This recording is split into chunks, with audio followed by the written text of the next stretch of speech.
السلام علیکم ورحمۃ اللہ وبرکاتہ۔ اعوذ باللہ من الشیطان الرجیم، بسم اللہ الرحمن الرحیم۔ یا ایہا الذین آمنوا لا تقولوا راعنا وقولوا انظرنا واسمعوا وللکافرین عذاب علیم۔ اے ایمان والو، تم نہ کہو لفظ راعنا اور کہو انظرنا، واسمعوا اور غور سے سنا کرو، اور کافروں کے لیے دردناک قسم کا عذاب ہے۔ ما یود الذین کفروا من اہل الکتاب ولا المشرکین ان ینزل علیکم من خیر من ربکم۔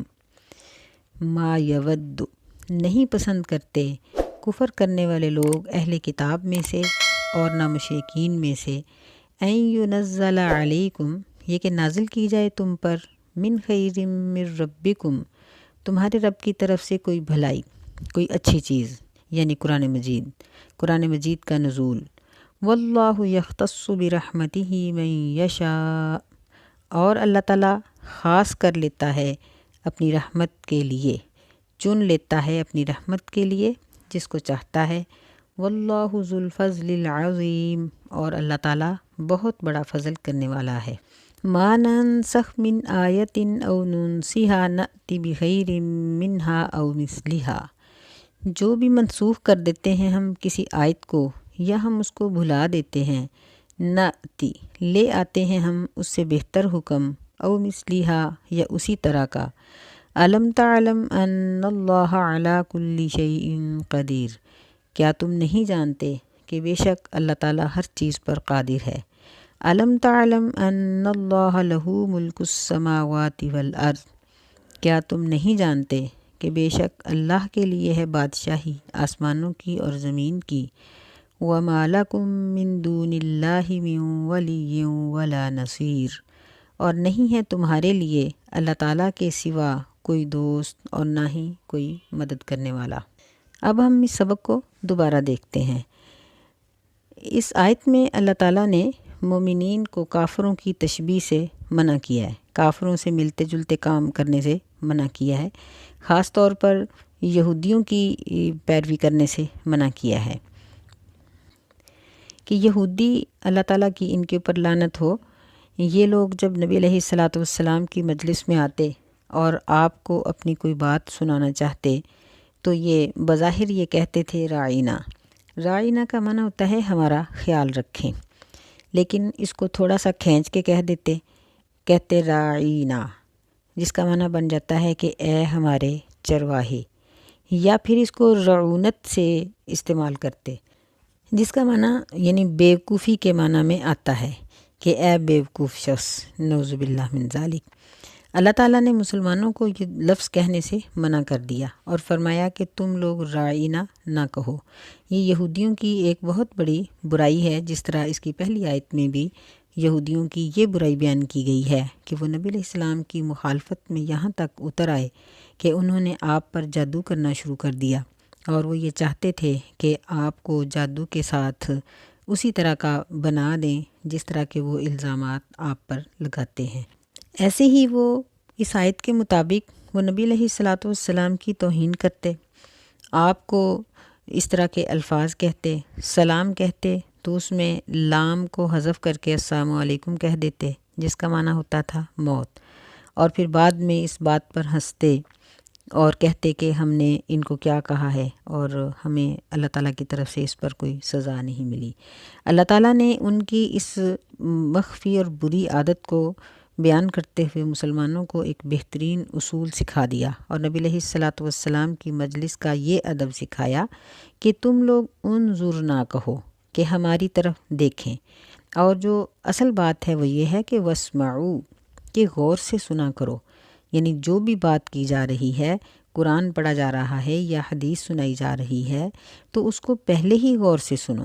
وَلِلْكَافِرِينَ عَذَابٌ علیم اور کافروں کے لیے دردناک قسم کا عذاب ہے۔ یعنی اس سے معلوم ہوا کہ ہر مجلس کے کچھ آداب ہوتے ہیں، اور اس مجلس میں جو لوگ شامل ہیں ان کے اوپر یہ بات لازم ہے کہ وہ مجلس کے آداب کا خیال رکھیں۔ پھر مجلسیں بھی مختلف مراتب کی ہوتی ہیں۔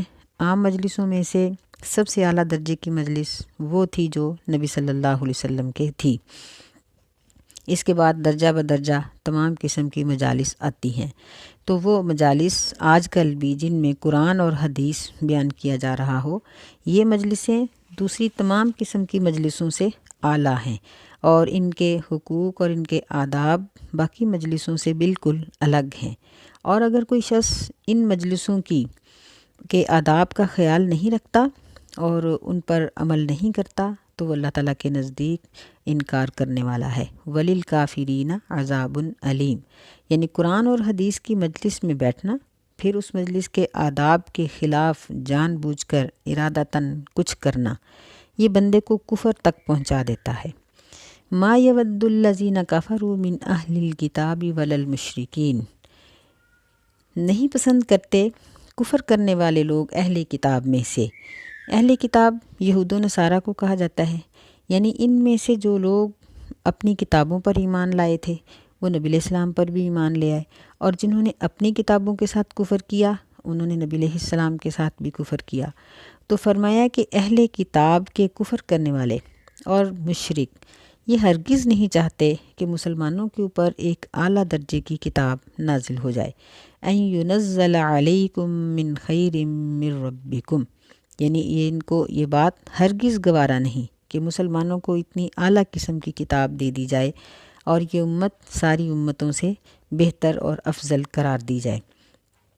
فرمایا واللہ یختص برحمتہ من یشاء، اور اللہ تعالیٰ خاص کر لیتا ہے یا اللہ تعالیٰ چن لیتا ہے، دونوں طرح پڑھا جا سکتا ہے، اور اللہ تعالیٰ چن لیتا ہے اپنی رحمت کے ساتھ جس کو چاہتا ہے، اور اللہ تعالیٰ بڑا فضل کرنے والا ہے۔ یعنی اللہ تعالیٰ اپنا فضل نازل کرنے میں کسی کے مشورے کا محتاج نہیں، بلکہ اس نے جس کو چاہا نبوت کے لیے چنا۔ نبی علیہ الصلاۃ والسلام کا نبی بنایا جانا یہ اللہ تعالیٰ کی خاص رحمت ہے، اور یہ اللہ کی اپنی مرضی سے ہے، کسی کی مرضی سے نہیں کہ اللہ کسی کے کہنے پر کسی کو نبوت عطا کرے۔ تو یہاں یہ بھی معلوم ہو جاتا ہے کہ دنیا میں عزت اور بلند مقام اللہ کی اطاعت اور فرما برداری سے حاصل ہوتا ہے۔ تو آج بھی اگر کوئی بلندی چاہے، دنیا میں سرخرو ہونا چاہے، تو عزت چاہے، تو اس کے لیے یہ ضروری ہے کہ عزت کو حاصل کرنے کے لیے اللہ اور اس کے رسول صلی اللہ علیہ وسلم کی اطاعت کرے۔ جس قدر اس میں اطاعت کا جذبہ زیادہ ہوگا، عمل صالح زیادہ ہوگا، اللہ تعالیٰ اسی قدر اس کو مقام عطا کریں گے جہاں کہیں بھی رہتا ہے۔ مثلاً اپنی فیملی میں، اپنے محلے میں، اپنے شہر میں بعض لوگوں کو اللہ تعالیٰ مقام دے دیتا ہے، اپنے ملک میں بعض کو انٹرنیشنل طور پر اللہ تعالیٰ اپنی رحمت سے شہرت اور عزت عطا کر دیتا ہے۔ تو عزت کا مالک خاص اللہ تعالیٰ ہے۔ تو اس عزت کو حاصل کرنے کے لیے ہمیں چاہیے کہ ہم اللہ کا دامن تھام لیں۔ واللہ ذو الفضل العظیم، اللہ تعالیٰ بہت بڑا فضل کرنے والا ہے۔ تو جس شخص کو یا جس بیٹی کو یا جس بہن کو یہ محسوس ہو کہ اس کی عزت میں کمی ہے، دوسرے لوگ اس کی عزت نہیں کرتے، تو اسے چاہیے کہ وہ قرآن اور حدیث کے قریب آ جائے، وہ اپنے عمل کو بڑھائے، گناہوں سے اجتناب کرے، نافرمانی سے بچے، کفار کی مشابہت سے بچے، اللہ اور اس کے رسول کے بتائے ہوئے راستوں کو اپنائے، اور فرائض کے ساتھ ساتھ وہ نوافل کو بھی اپنانے کی کوشش کرے۔ تو یہ چیزیں انشاءاللہ اس کو عزت عطا کریں گی۔ اور یہاں ایک بات یاد رکھنے کی یہ بھی ہے کہ عزت اور شہرت کو حاصل کرنے کے لیے اگر کوئی عبادت کرتا ہے تو وہ ناکارہ ہے۔ عبادت اور عمل کیا جائے اللہ کی رضا کے لیے، اللہ تعالیٰ خود بخود ہی اس کو جس مقام کا وہ ہو اس کو وہ مقام عطا کر دیتا ہے۔ ما ننسخ من آیت او ننسیہا، یہاں دو اصول بیان کیے گئے ہیں۔ ایک فرمایا کہ ہم منسوخ نہیں کرتے کسی بھی آیت کو، یا ہم اس کو بھلا دیتے ہیں، نأتی بخیر منہا، تو ہم اس سے بہتر لے آتے ہیں۔ اصل بات یہ ہے کہ منسوخ کے یہودی قائل نہیں تھے۔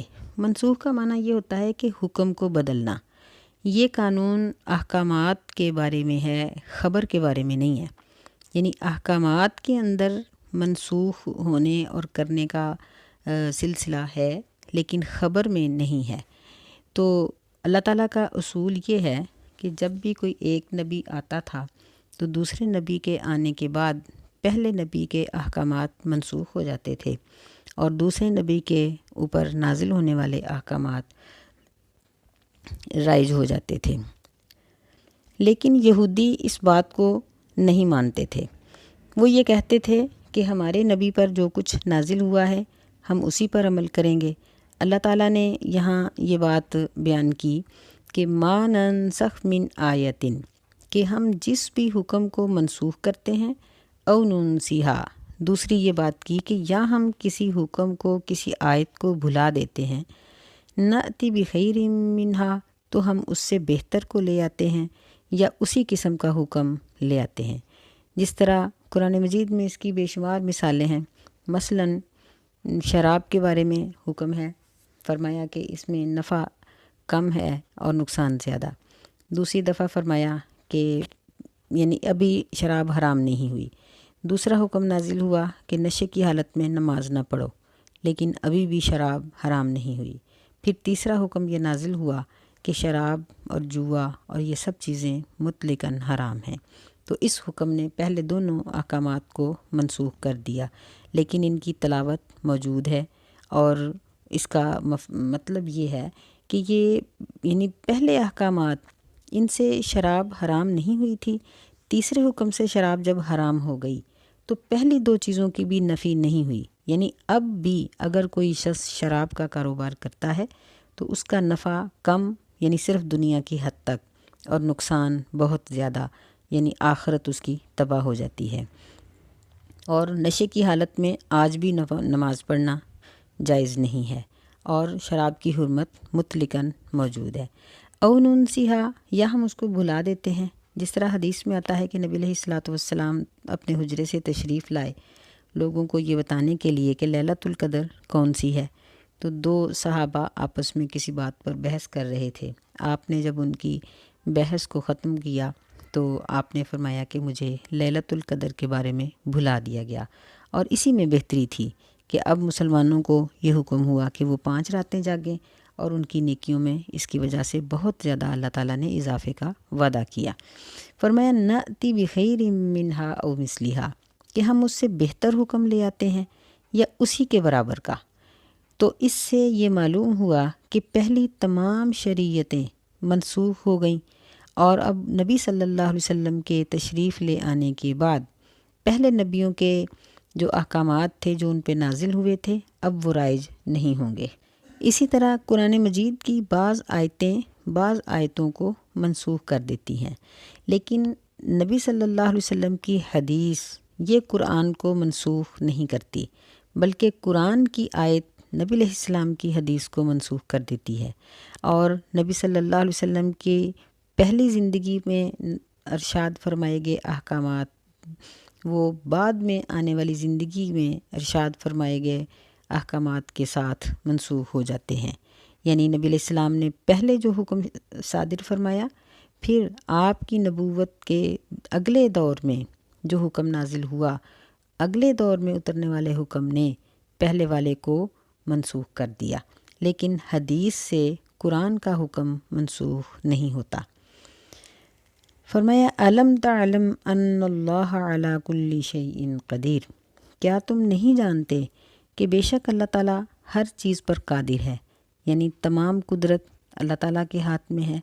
وہ بندے کو نیک بخت بناتا ہے یا اس کے اعمال کے مطابق بدبخت یا صحت یا بیماری، اسی طرح عزت ذلت، حکومت یا محکومیت، یہ سب چیزیں اللہ تعالیٰ کے اختیار میں ہیں۔ تو اس نے اپنی رضا سے اپنی قدرت سے نبی صلی اللہ علیہ وسلم کو نبوت کے لیے چنا۔ الم تعلم ان اللہ لہ ملک السماوات والارض، کیا تم نہیں جانتے کہ بے شک زمین و آسمان کی حکومت اللہ کے ہاتھ میں ہے۔ وما لکم من دون اللہ من ولی ولا نصیر، یعنی تمہارے لیے اللہ کے سوا کوئی دوست نہیں اور کوئی مدد کرنے والا نہیں۔ یعنی اس کا مطلب یہ ہے کہ اگر کوئی شخص اللہ کی نافرمانی کرے گا تو وہ اللہ تعالیٰ کے عذاب سے، اللہ تعالیٰ کی طرف سے ملنے والی سزا سے بچ نہیں سکتا، بلکہ وہ اللہ تعالیٰ کی طرف سے اترنے والی سزا کا حقدار ہوگا۔ اور دوسری یہ چیز اللہ تعالیٰ نے یہاں یعنی اس آیت کے آخر میں اور اگلی آیت میں دونوں میں یہ چیز بیان کی کہ حکم کو منسوخ کرنا یا بدل دینا یہ اسی مالک کی قدرت ہے جس کے ہاتھ میں آسمان و زمین کی بادشاہت ہے، کیونکہ یہودی نسخ کا منسوخ ہونے کا انکار کرتے تھے اور ان کے اس انکار کے اندر دشمنی اور کفر تھا۔ کفر اور دشمنی کی وجہ سے وہ احکامات کے منسوخ ہونے کا انکار کرتے تھے اور کہتے تھے کہ ہمارے دلوں میں یہودیت کو ڈال کر اللہ تعالیٰ نے ہمارے دل بند کر دیے ہیں۔ وقالوا قلوبنا غلف، تو اللہ تعالیٰ نے ان کے اس بات کا رد کیا اور فرمایا کہ نہیں، احکامات کو رائج کرنا، احکامات کو بدلنا، یہ سب اللہ تعالیٰ کا معاملہ ہے۔ اللہ تعالیٰ جس حکم کو نازل کرنا چاہتے ہیں اس کو کوئی روک نہیں سکتا، اور جس کام سے منع کرنا چاہتے ہیں اس کو کوئی روک نہیں سکتا، اور ہمارا یہ فریضہ ہے کہ ہم اللہ کے احکامات کو تسلیم کریں اور ان پر ایمان لائیں اور ان پر عمل کرنے کی کوشش کریں۔ اب بات یہ ہے کہ یہ کیسے پتہ چلے گا کہ کون سی آیت منسوخ ہے اور کیا ہے؟ تو اس معاملے میں ہمیں نبی علیہ الصلاۃ والسلام کے زمانے کو دیکھنا پڑے گا۔ محدثین اور مفسرین نے نبی صلی اللہ علیہ وسلم کے زمانے سے، آپ کی زبان مقدس سے اور صحابہ کرام کے عمل سے قرآن کی جو تفسیریں بیان کی گئیں انہی کو لیا ہے، اپنی مرضی سے کوئی تفسیر بیان نہیں کی۔ اور پھر یہ دیکھا گیا ہے کہ پہلے زمانے میں کون سی، مثلاً جو آیات اور جو احکامات مکی زندگی میں اترے، اگر مدنی زندگی میں اترنے والے احکامات پہلے احکامات کے خلاف ہوں تو بعد والے احکامات کو ناسخ اور مکی زندگی کے احکامات کو منسوخ قرار دیا جائے گا۔ جیسے شراب کا حکم ہی لیا جائے کہ صحابہ کرام جب جنگ بدر ہوئی ہے تو اس وقت شراب حلال تھی، بہت سے صحابہ نے شراب پی ہوئی تھی، لیکن بعد کے زمانے میں جب شراب کی حرمت کا حکم نازل ہوا تو اس کے متعلقہ پہلے تمام احکام جو تھے وہ منسوخ ہو گئے۔ اللہ تعالی ہمیں سمجھنے کی توفیق عطا فرمائے۔ وآخر دعوانا الحمد للہ رب العالمین۔ السلام علیکم ورحمۃ اللہ وبرکاتہ۔